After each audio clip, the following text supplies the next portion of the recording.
Assalamualaikum warahmatullahi wabarakatuh. Perkenalkan, kami dari kelompok 8 akan membahas materi tentang Developing and Pricing Product. Perkenalkan, nama saya Rahel Rizky Ramadhani dengan NPM C1 C024094 dan rekan saya. Saya Ella Fitri dengan NPM C1 C024137. Saya Pitania Karisya dengan NPM C1 Channel 24006.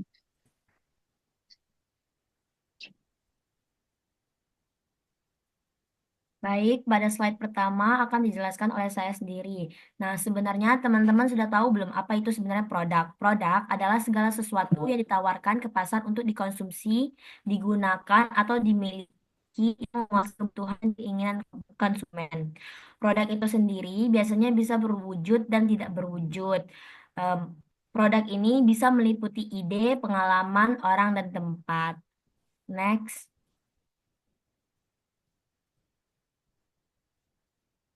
Yalah. Nah, untuk produk ini sendiri, dia dikategorikan dalam berbagai jenis.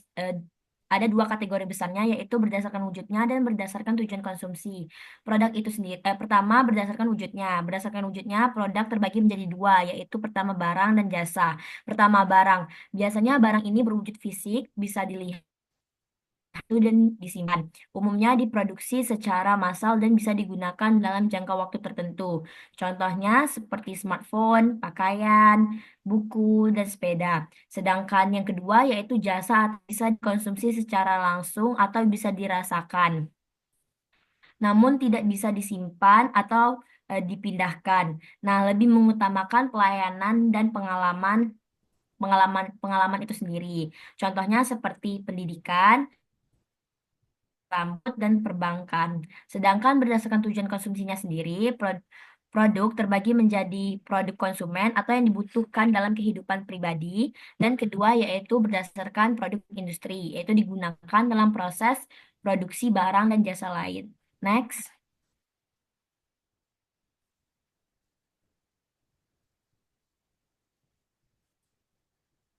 Nah, ada juga elemen-elemen dalam produk bisnis.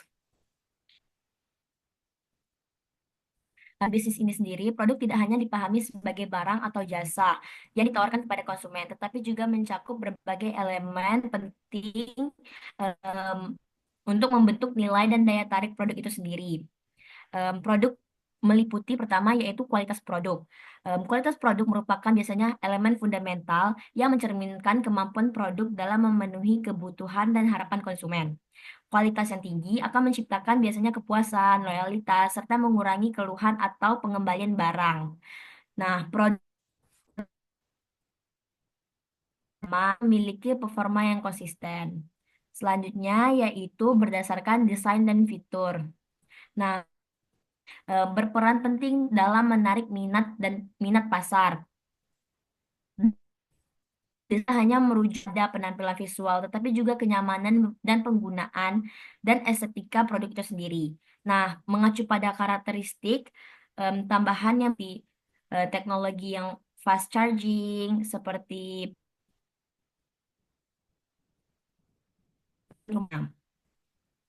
ketiga yaitu merek atau brand. Merek atau brand ini sebenarnya tuh identitas dari produk itu sendiri yang menjadi keunikan dan membedakan suatu produk dari pesaingnya. Nah, merek ini juga menciptakan persepsi atau sudut pandang tertentu di benak konsumen yang berpengaruh terhadap keputusan pembelian. Merek ya, seperti Apple, Gucci, Coach, dan lain-lain. Nah, tidak hanya tidak hanya dikenal karena kualitas produk, tetapi juga karena asosiasi emosional, gaya hidup, dan nilai yang melekat pada nama tersebut.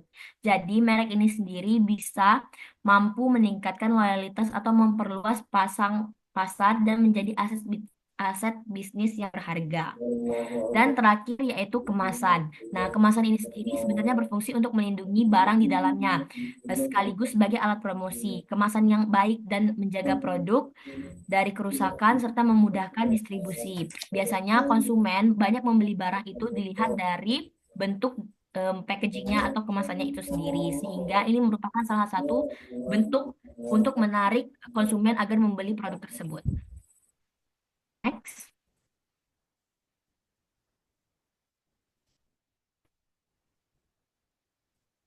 Nah, teman-teman tahu nggak kenapa sebenarnya pengembangan produk itu penting? Sebenarnya pengembangan produk itu penting karena ada 4 faktor, yaitu pertama persaingan pasar yang dinamis.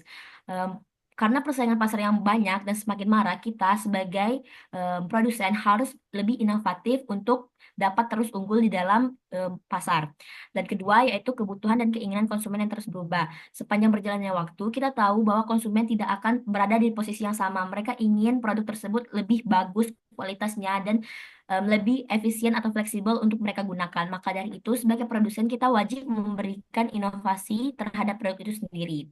Ketiga, yaitu inovasi sebagai kunci keberlanjutan bisnis. Inovasi ini sendiri sebagai bentuk kita em, mengetahui keinginan konsumen itu sendiri agar lebih mengembangkan produk kita sendiri. Dan terakhir yaitu untuk meningkatkan profitabilitas dan pangsa pasar. Next, L.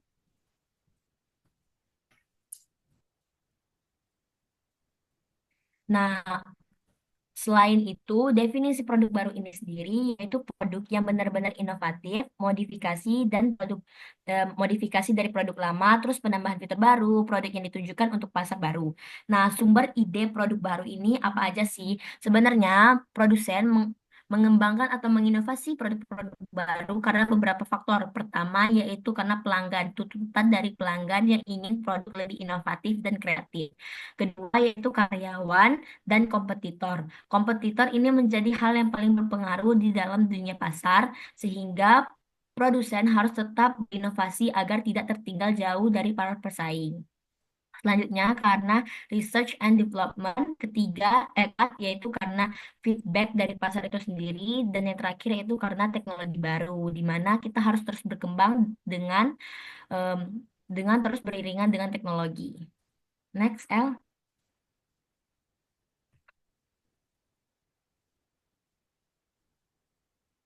Nah, selanjutnya yaitu materi tentang produk life cycle yang akan dijelaskan oleh Vitania. Kepada Vitania dipersilakan. Baik, terima kasih moderator atas kesempatannya. Hari ini saya akan membahas tentang beberapa hal penting dalam dunia pemasaran, yaitu mengenai siklus hidup produk, strategi memperpanjang siklus produk, identifikasi produk, serta strategi dan taktik dalam penetapan harga. Yang pertama, dalam dunia pemasaran, kita harus memahami produk life cycle atau siklus hidup dari produk. Setiap produk yang ada di pasar itu memiliki perjalanan mulai dari diperkenalkan hingga akhirnya ditarik dari pasar. Siklus ini terdiri dari 4 tahapan, yaitu tahapan pengenalan atau introduction, tahapan pertumbuhan atau growth, tahap tahap kedewasaan atau maturity, dan tahapan penurunan yaitu decline. Di tahap pengenalan, produk itu baru dikenalkan ke pasar. Pada tahapan ini, perusahaan biasanya berfokus pada promosi dan memperkenalkan manfaat produk ke konsumen. Meskipun pada tahapan ini biaya itu masih tinggi dan keuntungan belum maksimal. Selanjutnya, saat masuk ke tahap pertumbuhan, permintaan mulai meningkat, penjualan naik, dan produk mulai dikenal oleh masyarakat luas. Kemudian, pada tahap kedewasaan, laju pertumbuhan penjualan mulai melambat karena persaingan makin banyak dan pasar mulai jenuh. Terakhir, di tahap penurunan, penjualan menurun akibat munculnya produk baru dan perubahan teknologi atau pergeseran selera konsumen.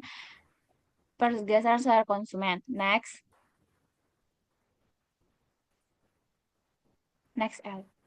Selanjutnya, agar produk bisa bertahan lebih lama di pasaran dan tidak cepat masuk ke tahap penurunan, eh, perusahaan bisa eh, perusahaan bisa atau perlu menerapkan strategi untuk memperpanjang siklus hidup produk tersebut. Salah satu caranya itu bisa dilakukan melalui inovasi produk. Artinya perusahaan bisa memperbarui atau menambah fitur baru pada produk agar tetap menarik di mata konsumen.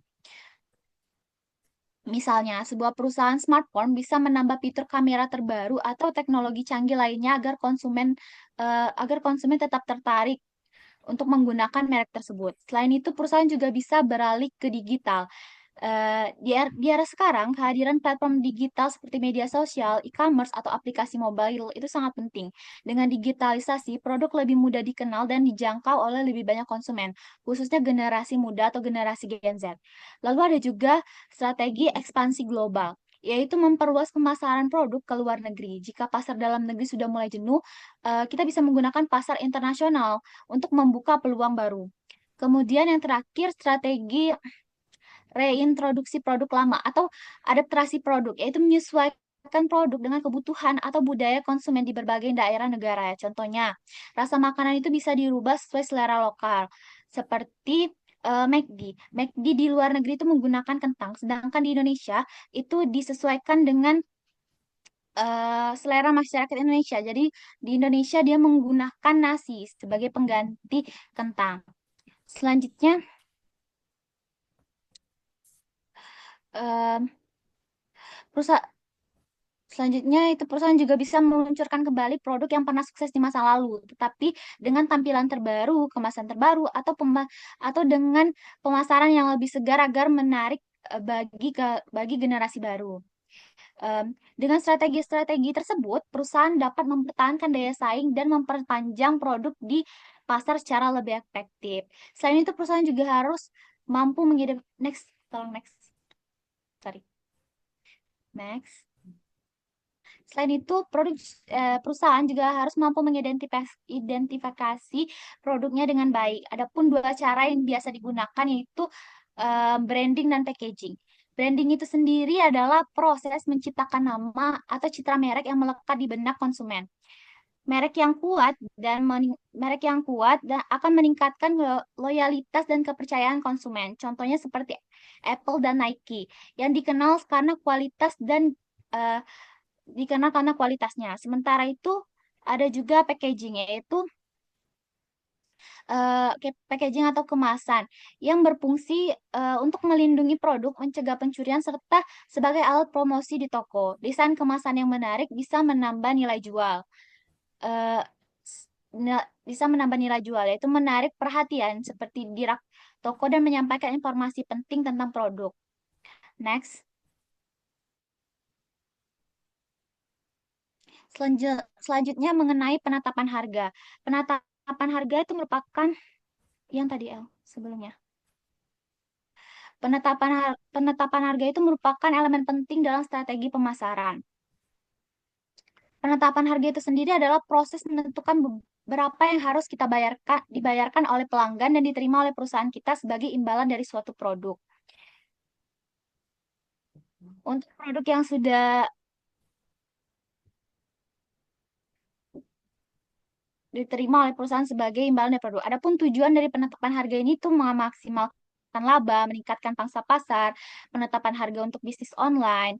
Lalu adapun alat-alat dalam menetapkan harga tersebut. Yang pertama itu cost oriented pricing, yaitu metode yang menentukan harga berdasarkan total biaya ditambah dengan laba yang diinginkan. Dan yang kedua itu ada break even analysis, yang itu digunakan untuk mengetahui berapa unit produk yang harus dijual agar perusahaan tidak mengalami kerugian atau titik di mana total pendapatan sama dengan total biaya. Next.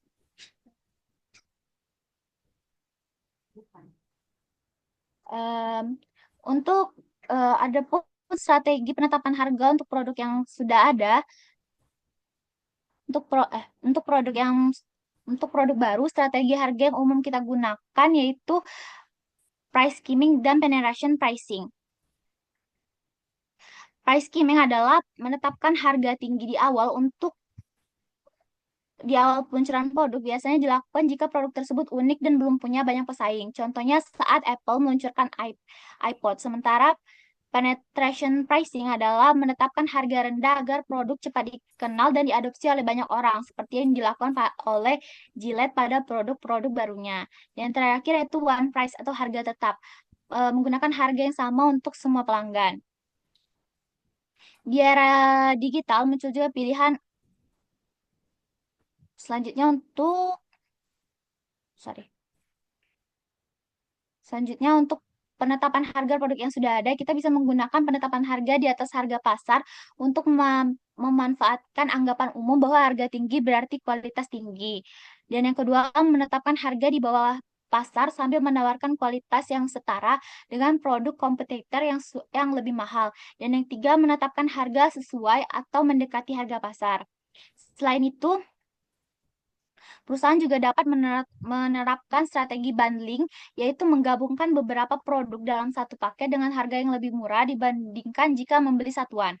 Strategi ini tidak hanya meningkatkan nilai bagi konsumen, tapi juga menaikkan penjualan. Misalnya bundling layanan internet, telepon, dan TV oleh penyedia jasa komunikasi. Next. Selanjutnya untuk taktik harga ada berbagai pendekatan seperti price lining, yaitu menentukan beberapa titik harga untuk satu kategori produk agar bisa menjangkau segmen pasar yang berbeda. Lalu ada psychological pricing, ya seperti menggunakan seperti menggunakan harga 9,95 dolar agar terlihat lebih murah daripada menggunakan harga 100 dolar. Untuk memberi Selain itu ada juga diskon, yaitu potongan harga yang sering juga digunakan untuk menarik pembeli, terutama saat musim sepi atau saat peluncuran produk baru. Dan yang terakhir, dalam konteks global atau konteks internasional, perusahaan harus menyediakan strategi penetapan harga yang contohnya itu penetapan harga seperti penyesuaian harga dengan daya beli lokal. Contohnya strategi PNG atau proses dan gamble, yaitu mengubah pendekatan mereka. Awalnya mereka menentukan harga berdasarkan biaya produksi dan riset, tapi itu membuat produk jadi terlalu mahal untuk konsumen di negara berkembang. Sekarang mereka mulai dengan riset tentang daya beli konsumen di negara tujuan, lalu merancang produk dan harga yang sesuai. Dan juga ada strategi dumping, yaitu menjual produk di pasar luar negeri dengan harga yang lebih rendah dari harga dalam negeri. Biasanya ini dilakukan untuk menguasai pasar baru. Namun taktik dumping ini bisa melanggar hukum perdagangan internasional karena dianggap merugikan industri lokal, seperti kasus industri eh, udang di Australia yang terkena dumping dari beberapa negara Asia. Nah, dengan memahami semua aspek-aspek yang sudah saya sebutkan tadi, mulai dari siklus hidup produk, strategi perpanjangan, identifikasi produk, strategi dan taktik harga, hingga penetapan harga internasional, perusahaan dapat menyusun strategi pemasaran yang lebih dan berkelanjutan. Baik, sekian dari saya kembalikan ke moderator. Baik, terima kasih Fitania. Selanjutnya yaitu pengertian distribution mix yang akan dijelaskan oleh saya sendiri. Teman-teman udah tahu belum sebenarnya apa itu distribution mix? Nah, distribution mix ini adalah kombinasi strategi dan saluran distribusi yang digunakan perusahaan untuk menyalurkan produksi dari produsen ke konsumen. Nah, efektivitas distribusi ini dengan menentukan ketersediaan produk, biaya, dan kepuasan pelanggan. Next.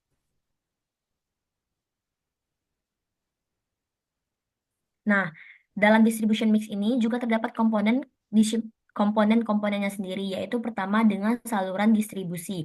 Nah, komponennya itu terbagi menjadi dua, yaitu langsung dan tidak langsung. Langsung ini biasanya dari produsen ke konsumen, sedangkan tidak langsung ini biasanya melalui perantara seperti agen atau distributor. Kedua yaitu dengan cakupan pasar, yaitu dengan menentukan seberapa luas produk yang akan dijual, bisa secara intensif, sebanyak mungkin. Kedua yaitu bisa secara selektif atau dipilih beberapa tempat. Dan ketiga yaitu dengan eksklusif, lokasi terbatas dan eksklusif. Dan yang ketiga yaitu menggunakan lokasi dan akses aksesibilitas yang sangat penting agar produk mudah dijangkau konsumen. Selanjutnya yaitu dengan menggunakan manajemen persediaan dengan memastikan stok produk tersedia sesuai permintaan tanpa kelebihan atau kekurangan. Dan terakhir yaitu dengan menggunakan logistik atau transportasi, yaitu berperan dalam kelancaran pengiriman produk dari produsen ke konsumen secara efisien dan tepat waktu. Next, L. Nah, dalam perannya sendiri, teknologi berperan besar dalam distribusi ini sendiri, yaitu pertama, perannya dalam e-commerce dan market, di mana memungkinkan produsen untuk menjual langsung ke konsumen tanpa perantara melalui toko online. Hal ini termasuk dalam saluran distribusi langsung, yang semakin populer karena efisien dan tepat. efisien dan cepat. Sementara itu, saluran tidak langsung tetap digunakan terutama untuk produk kebutuhan sehari-hari seperti makanan yang didistribusikan melalui grosir dan pengecaran seperti supermarket.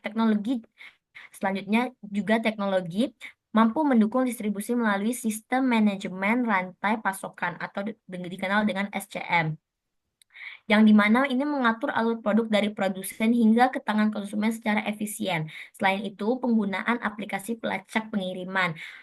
Kita pernah kan belanja di Shopee itu biasanya mengetahui di mana titik barang kita sekarang. Nah, ini nih salah satu bentuk kemajuan teknologi dalam distribusi karena membuat proses distribusi menjadi lebih transparan, akurat, dan dipantau secara real time sehingga meningkatkan kepuasan pelanggan dan kepercayaan terhadap produsen. Selanjutnya yaitu jenis saluran distribusi. Jenis saluran distribusi ini seperti yang saya sudah bahas sebelumnya terbagi menjadi dua yaitu langsung dan tidak langsung. Kalau langsung itu dia tanpa perantara dari produsen ke konsumen. Biasanya ini sering kita temukan di produk-produk online seperti di Shopee atau Tokopedia. Selanjutnya yaitu tidak langsung. Biasanya produsen akan melibatkan perantara seperti grosir dan pengenceran. Itu biasanya dilakukan untuk barang-barang yang expirednya lebih cepat atau penjualannya harus dilakukan dengan cepat dengan seperti makanan yang berada di supermarket. Next, L. Nah, strategi yang harus dilakukan agar kita bisa menguasai pasar yaitu pertama dengan melakukan distribusi intensif dengan penyebaran yang luas untuk produk kebutuhan sehari-hari. Dan kedua yaitu distribusi selektif dengan memilih beberapa lokasi yang strategis segmen dengan pasar. Seperti yang saya sudah bahas tadi bahwa kita tidak menyebarkan semua produk di semua tempat, tetapi kita menyaring atau menseleksi tempat-tempat yang mungkin akan menjadi pasar dari produk kita sendiri. Selanjutnya yaitu dengan distribusi eksklusif. Biasanya ini dilakukan oleh barang-barang yang sudah memiliki brand atau nama besar seperti Gucci, Nike, atau iPhone. Biasanya dia terbatas dan eksklusif agar pelanggannya memiliki kepuasan tersendiri ketika membeli barang tersebut. Selanjutnya, El.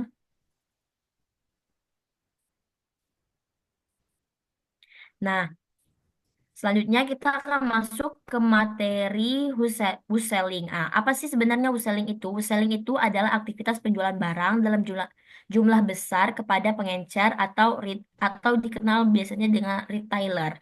Nah, pelaku bisnis lain atau institusi bukan langsung kepada konsumen akhir.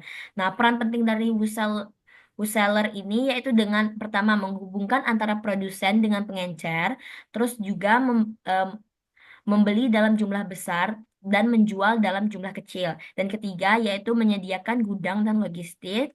Dan keempat, mengurangi biaya distribusi bagi produsen. Dan kelima, memberikan informasi pasar kepada produsen. Itu biasanya dilakukan seperti distributor, seperti biasanya agen-agen agar mencakup atau pelanggan kita lebih luas di daerah-daerah tertentu.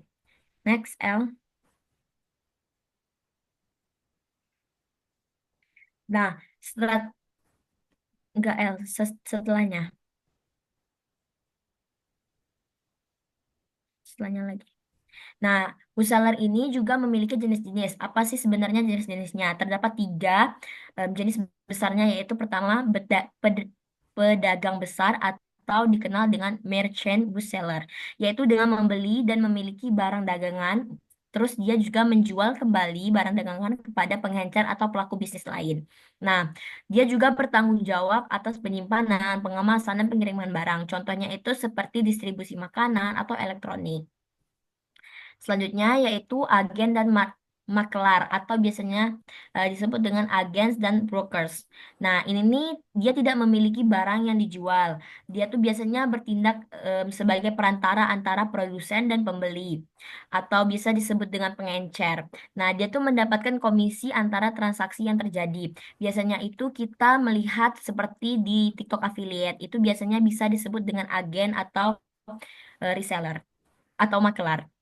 Nah, selanjutnya itu dia umumnya itu digunakan untuk barang-barang khusus seperti properti, produk pertanian, atau asuransi, atau produk-produk lainnya. Dan yang terakhir yaitu kantor dan cabang penjualan produsen. Ini biasanya sudah marak dilakukan oleh beberapa produk yang biasanya ingin menjangkau pasaran lebih luas di daerah-daerah yang mungkin susah untuk ditemukan produk tersebut. Nah, biasanya ini unit usaha ini memiliki produsen sendiri yang bertugas menjual produk mereka ke pengecer atau bisnis lain. Nah, tidak melalui pihak ketiga sehingga dapat mengontrol lebih langsung jalur distribusi. Contohnya seperti PT Unilever. Unilever memiliki divisi penjualan yang mendistribusikan langsung ke toko-toko. Next, L. Nah, terus kita harus mengetahui nih sebenarnya apa tantangan dan keuntungan dalam wholesaling selling ini sendiri. Keuntungannya yaitu keuntungan ketika kita menggunakan wholesaler ini, pertama kita akan efisiensi dalam distribusi dan kedua kita akan mengurangi biaya operasional produsen kita sendiri. Ketiga, kita akan akses ke jaringan pengencer yang luas dan terakhir yaitu pengelolaan stok dan logistis yang lebih baik. Sedangkan tantangan dalam menggunakan wholesaling ini sendiri yaitu pertama perubahan preferensi konsumen. Kedua yaitu kompetisi dari e-commerce dan direct to consumer. Konsumer. Biasanya banyak em, konsumen yang mau produk itu langsung dari produsen agar tidak memiliki biaya-biaya admin lainnya. Dan yang terakhir yaitu karena fluktuasi harga dan rantai pasokan. Next, L.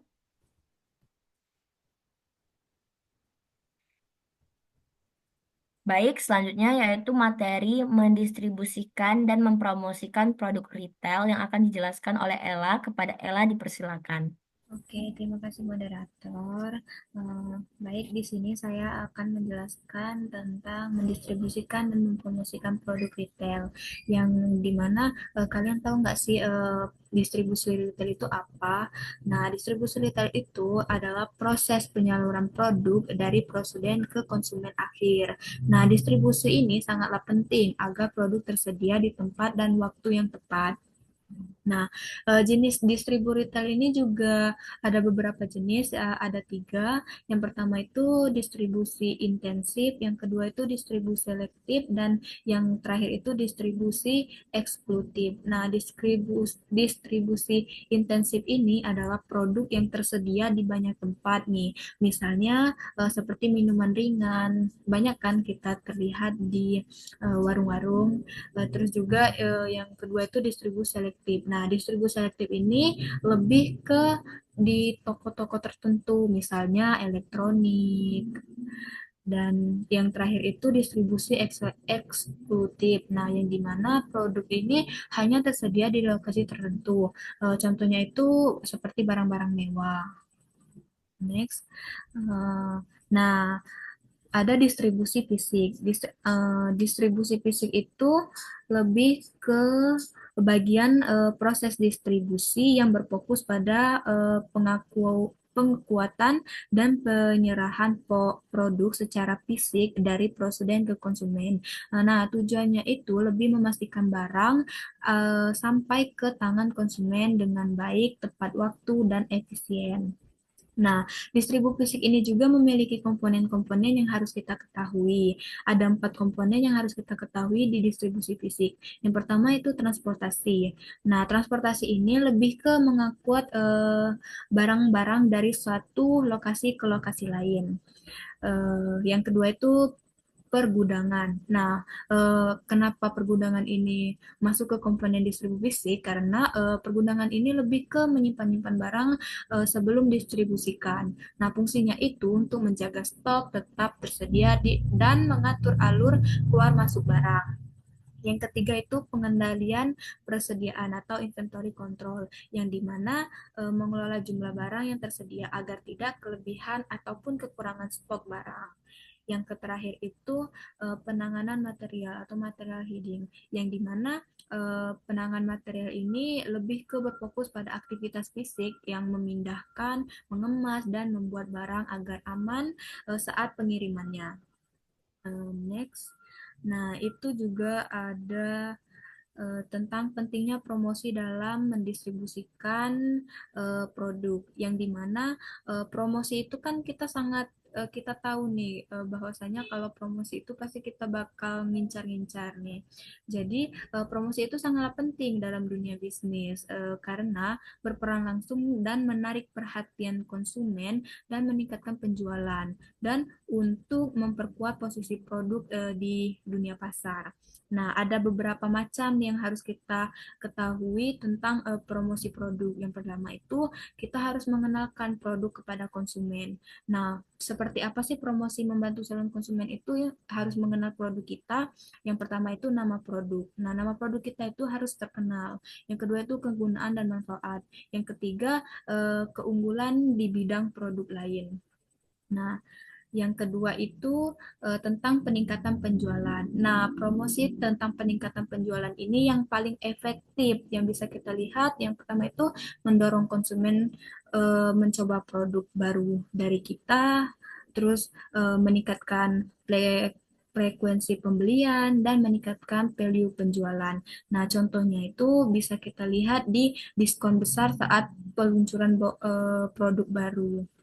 Yang ketiga itu tentang promosi membangun citra dan merek ataupun branding. Nah, promosi ini lebih menciptakan preferensi positif terhadap produk, seperti konsumen lebih percaya, merek lebih dikenal dan diingat. Yang ketiga itu loyalitas pelanggan peningkatan. Nah, yang terakhir kita harus mengetahui ini promosi tentang menghadapi persaingan di pasar. Nah, promosi ini menjadi alat untuk kita mendekatkan produk dari kompetitor, menunjukkan nilai tambah di suatu produk kita, dan yang terakhir itu menarik pelanggan dari merek lain. Oke, next di sini saya juga akan menjelaskan tentang mendistribusikan dan mempromosikan penjualan pribadi. Nah, kita ketahui nih apa dulu sih penjualan pribadi. Nah, penjualan pribadi ini adalah atau yang sering kita dengar itu personal selling. Nah, yang dimana penjualan produk ini lebih ke berfokusan untuk bentuk promosi yang dilakukan melalui interaksi langsung antara penjual dan calon pembeli ataupun konsumen dengan tujuan meyakinkan konsumen untuk membeli produk atau jasa yang kita tawarkan di perusahaan kita. Nah, apa sih tujuan dari penjualan pribadi ini?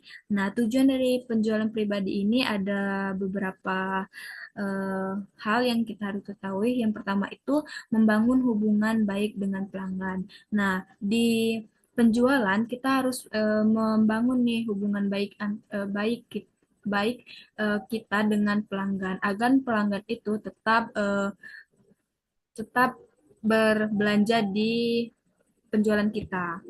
Yang kedua itu memberikan informasi detail tentang produk.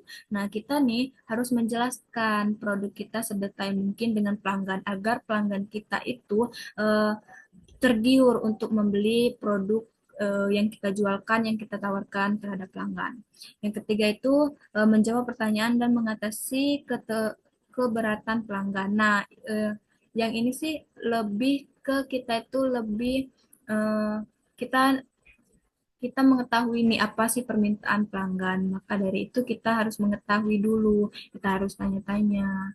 Terus yang terakhir itu mendorong keputusan pembelian. Nah, di penjualan pribadi ini juga ada kelebihan dan kekurangannya. Nah, kelebihannya itu yang pertama itu dapat menjelaskan produk secara rinci nih. Yang kedua bisa menyesuaikan pendekatan sesuai pelanggan. Dan yang ketiga itu peluang besar untuk membangun hubungan jangka panjang terhadap penjualan dengan konsumen. Nah, ada juga nih kekurangan penjualan pribadi. Yang pertama itu biaya relatif tinggi ataupun waktu dan tenaga. Yang kedua itu tidak cocok untuk pasar massal. Yang ketiga itu memerlukan keterampilan komunikasi yang tinggi. Oke, mungkin itu saja dari saya. Saya kembalikan ke moderator.